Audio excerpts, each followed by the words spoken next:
नमस्कार दोस्तों, मैं खुशी आपका बहुत बहुत स्वागत है हमारे चैनल स्वयं की खोज में। तो आज हम देवी के रहस्यों के बारे में बात कर रहे थे।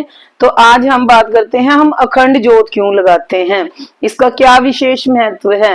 वैसे तो हम देखा जाए तो इसके साथ देवी ज्वाला जी की कथा जुड़ी हुई है और एक इसके साथ तांत्रिक ध्यान भी जुड़ा हुआ है, उसके बारे में भी हम आपको बताएंगे। तो जैसे देखते हैं कि हम ज्वाला माता पे हम जाते हैं तो वहां 7 ललाटों को जलते देखते हैं। तो क्या खास बात है हमारी उस ज्वालामुखी में। ऐसे तो बहुत सारी ज्वालामुखी हैं जहां ललाट जलती है, पानी भी गिरता है और वो बुझती भी नहीं है। ऐसी बहुत सारी विदेशों में भी जगह देखी गई हैं। पर दोस्तों, हमारे देश में ऐसी इस ज्वालामुखी पर क्या खास बात है कि हमने यहाँ शक्ति का रूप मान लिया, यहाँ शक्ति का स्थान मान लिया। तो दोस्तों, आओ जानते हैं हम इसके प्राचीन समय के बारे में। 5000 पूर्व जब गोरखनाथ जी का जन्म हुआ, आप सभी जानते हैं कि गोरखनाथ जी बहुत बड़े सिद्ध संत हुए हैं और नाथ पंथों में ये शिव के बहुत बड़े शिष्य रह चुके हैं। उस समय जब वो उस ज्वालामुखी पे आए तो बहुत ज्यादा गर्म ज्वाला होने के कारण उन्होंने वहां वास किया। उनके जैसे ही उन्होंने वहां स्टे किया और धीरे धीरे रहने लगे तो वो ज्वालामुखी धीरे धीरे ठंडी होती चली गई, उसका ताप धीरे धीरे घटता गया।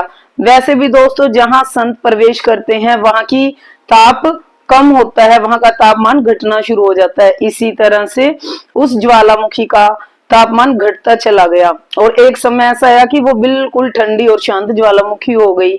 कहते हैं कि तब देवी खुश होकर वहां गोरखनाथ जी के सामने प्रकट हुई और उन्होंने कहा, हे भक्त, तुम एक हंडी, एक बाउल जिसमें हम कभी भी खाना ले सकते हैं, कि तुम आह्वान करोगे और खाना आ जाएगा।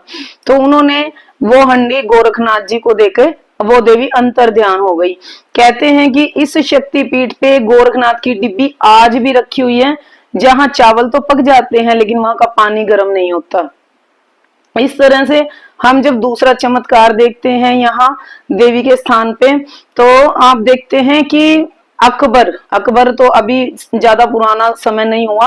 अकबर जब यहाँ छत्र चढ़ाने के लिए आए तो देवी ने उनके अहंकार को तोड़ने के लिए उनके चढ़ाए हुए छत्र को इस तरह की धातु में बदल दिया कि आज तक उस धातु का हमें पता नहीं चलता। वैज्ञानिक भी उस धातु को देखकर हैरान होते हैं कि पता नहीं ये सोना किस धातु में बदल गया। तो इस तरह से जब शक्तियों के स्थान पर हम जाते हैं तो हमें पता लगता है कि एक विशेष स्थान है। इसीलिए हमें देवी ज्वाला जी के स्थान को शक्तिपीठ मानते हैं। और जो ज्योति, उन्हीं की ज्योति का आह्वान करके हम अपने घर में जब ज्वाला जी को जागृत करते हैं तो हम कहते हैं, तमसो मां ज्योतिर्गम्या, हे माता, हे प्रकाश रूपी माता, हमें अंधकार से प्रकाश की तरफ ले चलो, हमें हमारे मन के सारे अंधकार मिटा दो। तो जब हम 9 दिन की ज्योति को प्रचलित करते हैं तो उसके लिए भी हम एक बहुत अच्छा ध्यान, तंत्र ध्यान ये है। मैं आपको तंत्र ध्यान इन वीडियोस में भी लगातार बताती चली जाऊंगी। जैसे जैसे आप ध्यान करेंगे तो महसूस करेंगे कि क्या इन चीजों में बड़ा ही रहस्य छिपा हुआ है। तो जब आप 9 दिन की अखंड ज्योति जागृत करेंगे और आप उस पर लगातार ध्यान करेंगे, जैसे ही आप मंदिर में बैठे, सुबह का शाम हो, सुबह का दिन हो टाइम या फिर रात का समय हो, तो आप उस ज्योति को लगातार देखते रहें। 5 मिनट 10 मिनट आप इस ज्योति को जब लगातार देखते रहेंगे तो आप अपने अंदर एक प्रकाश का महसूस करेंगे। आपको लगेगा कि आपके आत्मा में प्रकाश फैलता जा रहा है। आप करके देखें, जब अनुभव आपके अंदर आएंगे तो आपको पता लगेगा। तो जब हमारे अंदर प्रकाश फैलना शुरू हो जाएगा तो इन 9 दिनों में देखेंगे कि एक अचानक से एक रोशनी, एक पॉजिटिविटी हमारे अंदर फैल गई है। जो मित्र अखंड ज्योत जलाते हैं वो ये ध्यान जरूर करें। और जब हमारे अंदर इतनी पॉजिटिविटी रहती है तो हमें पता लगता है कि शक्ति रूपी ज्वाला जी, एक प्रकाश हमारे भीतर हमेशा ही रोशनी करने के लिए हमेशा ही आते हैं। तो इसीलिए हमें अखंड ज्योत जला के एक ध्यान, तंत्र ध्यान उनके लिए करना चाहिए। जब हमारा ज्योत पर एक ध्यान परफेक्ट लग जाता है तो माता ज्वाला हमारे ऊपर बहुत सारी कृपा बरसाती है।